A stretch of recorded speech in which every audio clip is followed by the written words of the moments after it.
This amendment would prohibit the administration from implementing, administering, or carrying out the enforcement priorities guidance that was issued by the Department of Homeland Security last fall.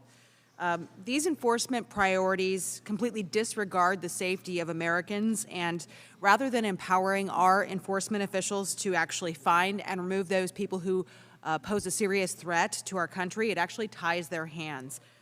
For example, officials have to take mitigating factors into account, such as the length of the presence in the country, physical ailments, or whether it's been a while since they committed a crime.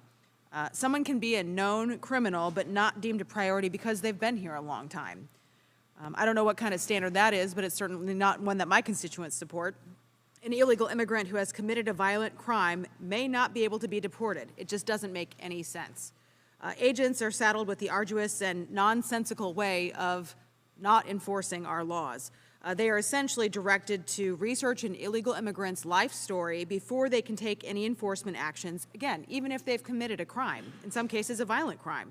And numerous times, ICE has cited limited resources as the reason for this narrowed enforcement.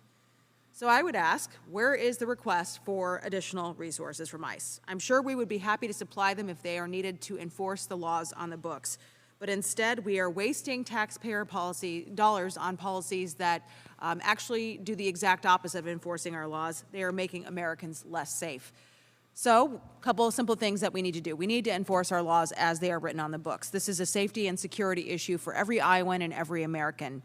According to ICE, deportations have plummeted, decreasing 68% over the last year. 68%.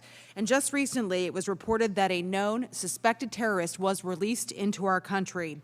ICE had to wait 2 weeks to be able to get the authorization just to arrest him. That doesn't make any sense. This is actually a flat-out failure by DHS leadership, and we need to end these ridiculous priority hoops that our agents have to jump through in order to be able to do their jobs. So thankfully, in this case, the courts have stepped in. Just a few weeks ago, they actually struck down this guidance, determining that DHS does need to enforce the laws on the books. So now we need to make sure that there are no taxpayer dollars going to disobey this ruling by the courts. So that's what this amendment does. I would ask for your support in standing up for the rule of law, allowing our ICE agents to be able to do their jobs, and again, fighting for the basic security of all Americans. Thank you, Madam Chair. I yield back.